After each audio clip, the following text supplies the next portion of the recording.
上期我们提到民国时期的玉石市场，位于临近塔儿胡同的曲灯胡同口。今天我们就逛逛曲灯胡同和它北侧的几条胡同，讲讲那一带的历史和曾发生过的故事。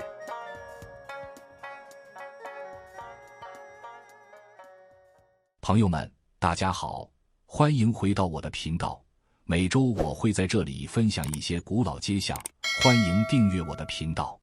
曲灯胡同东起梅市街，西至扬威胡同，长215米，名称曲灯胡同，清时称曲灯胡同，沿用至今。昔日巷内有同心堂大饭庄，为北京著名的饭庄之一。今胡同1号及其旧址，该饭庄设有戏台，是喜庆宴会、堂会的处所。胡同最西头的24号层是建于清代的天仙圣母娘娘庙，也就是我们说过的民国期间玉石厂，现均为居民住宅。从民国时期出版的《燕都丛考》的地图上看，曲灯胡同是一条斜胡同，东北口是梅市街，西南与塔儿胡同相通，可抵延寿寺街。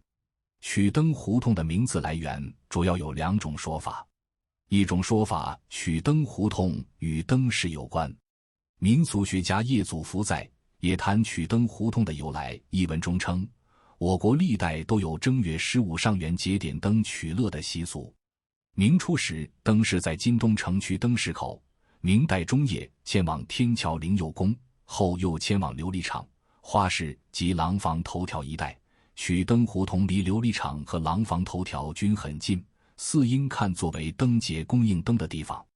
当年廊坊头条被称灯笼一条街，布满经营和制作宫灯、纱灯、走马灯等灯笼的商店和作坊。而曲灯胡同与廊坊头条相接，中间只有一段梅市街。鉴于曲灯胡同的地理位置，认为这条胡同是廊坊头条那些灯笼店的仓库、堆房，需要时有领取灯笼的意思。第2种说法与古代的引火物有关。我国古代有一种引火之物，史书称之为曲灯。北京人说起来大话音，曲灯也有叫起灯的。曲灯早在公元6世纪的南北朝时就已经出现了。公元577年，北周与陈国联合攻打北齐，围困中的北齐缺火种烧饭取暖。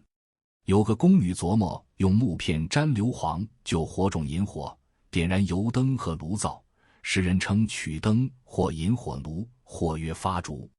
他利用化学物质能把暗火变成明火，是个引火媒体。历史文献和明清小说多次出现曲灯，如北宋陶谷《清异录》器具页中有集，苦于作灯之缓，有志者披山条，染硫磺，置之待用，亦于火遇，得焰遂燃，既神之，忽为引火奴。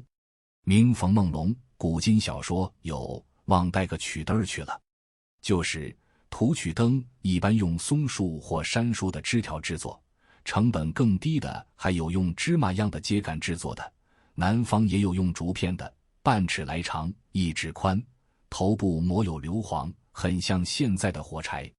既可以到其他明火处直接引燃，也可以使用火石、火镰、火绒点燃曲灯。由此可见，曲灯在历史上确有其事其物。不论是外形还是功用，曲灯与现代火柴都很类似，虽然在方便程度上比现代火柴还差一些。明清时期，北京城内以制售曲灯为业的人越来越多，并逐渐形成规模。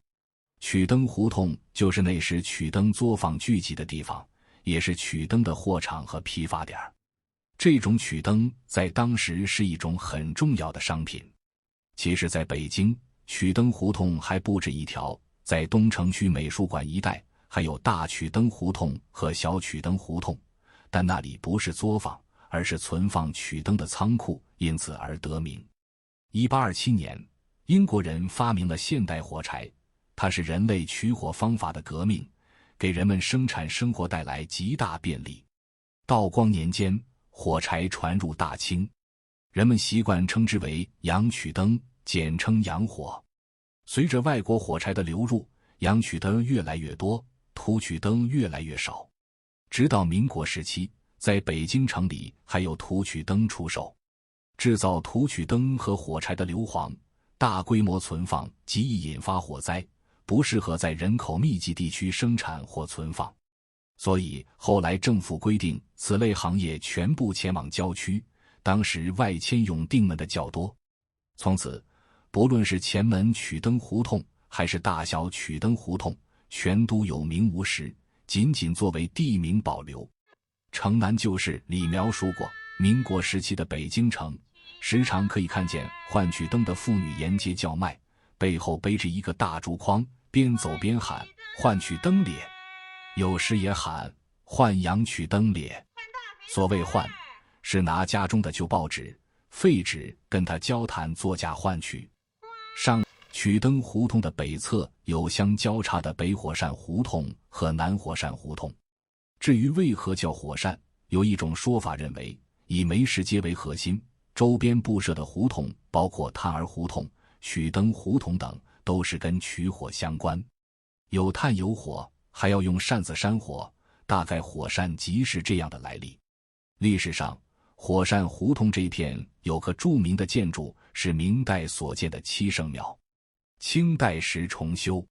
清燕都从考称自廊房头条胡同向西曰歇资庙，俗称歇子庙。以庙为界，庙西的胡同分成南北火扇两胡同。民国以后，北火扇曾称北火神庙。1965年重修地名时，歇资庙与北火扇两项合并，统称北火扇胡同。北火山胡同东起梅市街，西至扬威胡同，东段向北突出，长200米，宽3.1至5米。胡同东部，也就是曾称作歇资庙的一带，由于临近梅市街，更为繁华，至今还有一些老字号的遗存。胡同7号原是建于民国初年的老字号鼎盛当铺，是当年前门地区6家当铺之一，匾额上鼎盛当3个大字端庄有力，题款上隐约可见玉如李中玉的字迹。这是清末书法名家李中玉的大作。李中玉1859至1930年，字玉如。他的一生颇为传奇，他有个江湖别称京华奇人。其父亲曾为他买了个官职，但他的心思并不在官场，而是视艺如命。除了对书法颇有造诣外，他还热衷灯谜，又曾编写过京剧剧本，后经程砚秋改编而成为京剧重要传统剧目。才子不善混官场，后被弹劾革职。之后他就在琉璃厂以卖字画为生。彼时京城很多店铺都求他的字，保留到今天的除了北火扇胡同鼎盛当，还有韩家胡同的庆元春和罗家井胡同的永增厚米面庄等。更值得一提的是，颐和园佛香阁匾额佛香阁仨字，虽号称慈禧御笔，其实是出自李中玉之手。北火扇胡同内除了鼎盛当铺，还有顺兴商行、内联生鞋店也曾在这里设作坊。1920年，商业日报在此创刊，记载了一段中国商业史。南火扇胡同是条斜街，东北至西南走向，东边起自北火扇胡同，西南到扬威胡同，全长160米，宽约2.5至4.2米。南火山胡同比北火扇胡同窄多了，房屋也显得破旧杂乱。京剧演员李香云曾寓居于此。公子胡同位于北火扇胡同北侧，东起梅市街，西至大红巷，全长144米。民国时期称九道湾，因其形状曲折多弯而得名。胡同中部狭促，不足1米。1965年为避重名，根据地形特点，取公子湾区的字形而改为县名。胡同内有娘娘庙一座，1966年改建为前进服装厂车间，后又成为过旅馆。我们一起看看这些弯都是怎么转的。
最后我们介绍一下牌子胡同。